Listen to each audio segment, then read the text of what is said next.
All right, so in this video, I'm going to talk about the old way of hiring, how most people with small businesses and founders of businesses try to hire remote talent, and then the new way of hiring, the best way to actually go hire this global talent that are true A players.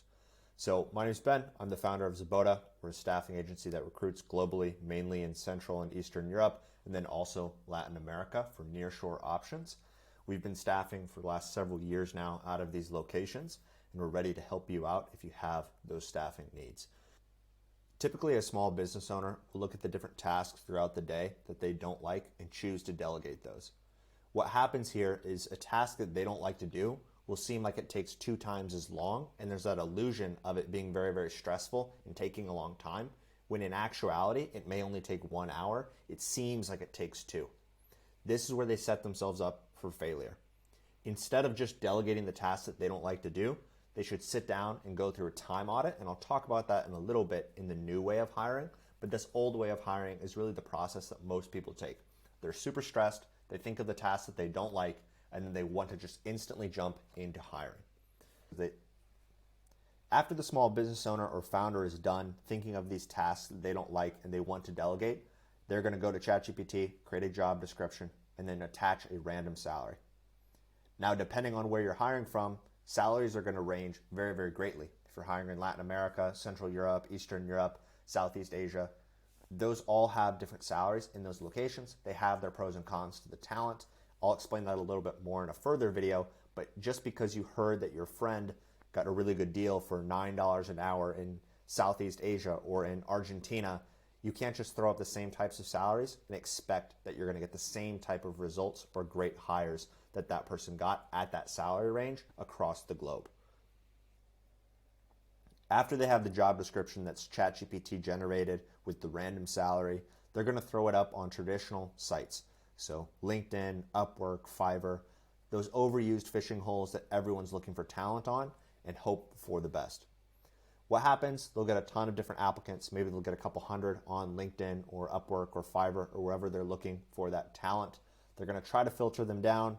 They're going to do 3 to 5 interviews. They're going to choose the least bad candidate. This person's very stressed. They don't have time to keep doing these tasks. They need an immediate fix to their business. They're going to do these 3 interviews. They're going to just choose that least bad person. They're not going to know who's a true A player. They're not going to know the difference between someone who is at that 80% capacity of being great and someone who's actually just already there and capable. They're not going to have that experience. They choose that least bad candidate, and then they just start the new hire. They're like, great, they agreed to the salary. There was no pushback. I guess they can start 2 weeks from now. This is typical. I see this happen a lot with our past clients and our clients that come to us who have horror stories from hiring. This is typically that route that they take. After this new hire starts, let's say 30 days pass, 45 days, sometimes even sooner, let's say 2 weeks, and things aren't working out. And they wonder, why does this talent not perform to the level that I thought they would? I went through and I had these 10 tasks that I wanted delegated. I did all this hard work. It took, 2 weeks to do all of this. I thought they were really good. The other ones didn't seem as good as them. And they've started inside my business. Why aren't they performing? Why aren't they as good as me at this task or these tasks that I've delegated? This plays out time and time again. This is a massive issue. This is why people have bad experiences with hiring. They're doing it in a broken way. This is an old method for hiring. Now, you can avoid this whole process. You don't have to be stressed, make a quick hire, and then wonder, okay, why are they not even performing at this task or these set of tasks that I gave them? There's a new method, and this is the method we use at Zaboda. This is that new way of hiring. The first step is we're just super stressed. We're still that same small business owner, that same founder. We're overwhelmed. We're at that same starting point at the beginning. Instead of just instantly jumping into what tasks do I hate, what do I need to get off of my plate so I can work on the business instead of in the business, we take a deep breath, we pause, and we do something called a time audit.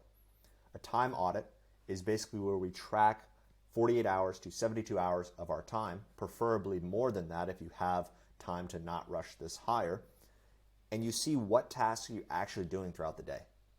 Tasks we don't like, we're automatically going to assume that we're doing a lot more work on those tasks. Let's say you don't like sales. It feels like you're just doing sales and prospecting constantly all day.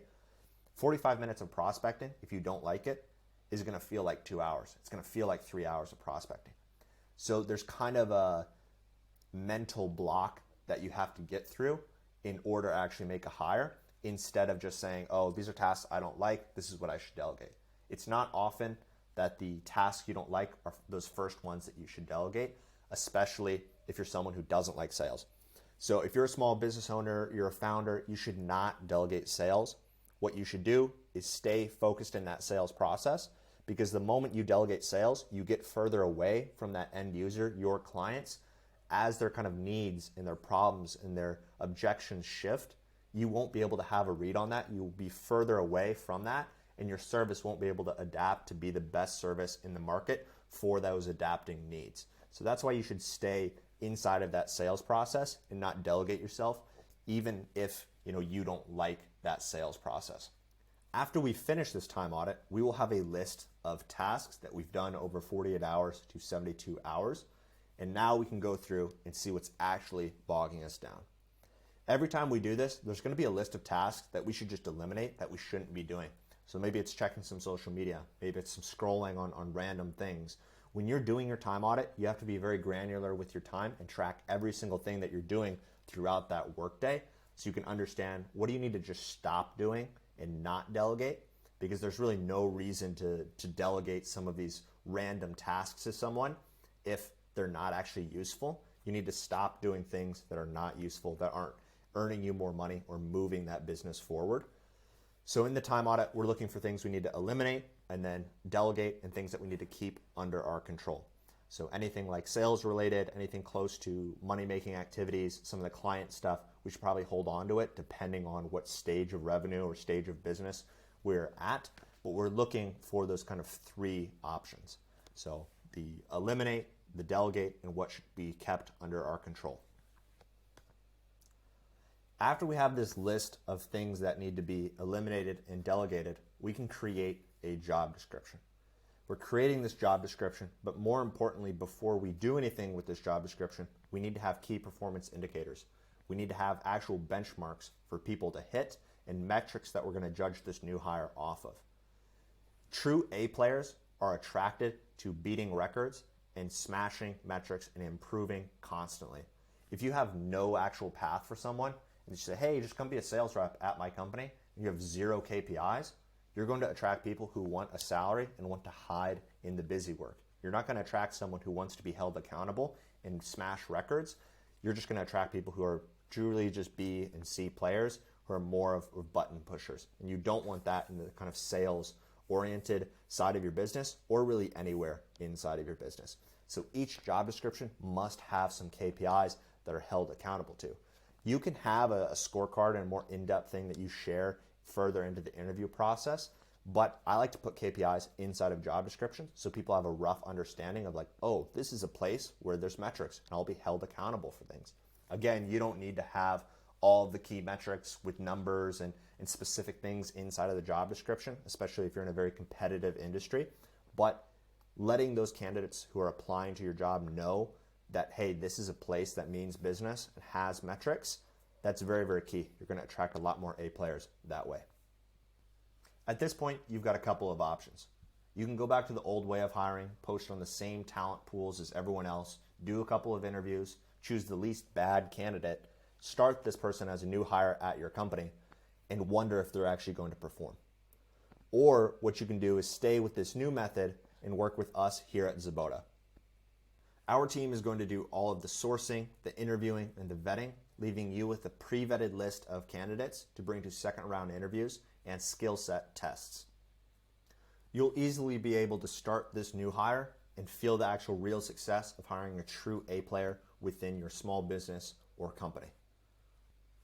If you're interested in learning more about what we do here at Zibota, just book a call with the link in the description below. We actually have a bunch of different help guides. We've got 6 right now on finding talent, training talent, onboarding talent, salary guides for talent, pretty much everything you need to be successful in your global hiring needs. We've got that listed on our website, and I'll put a couple of those links in the description as well. Thanks so much for watching. If you have any questions, please drop them in the comments below. Thanks.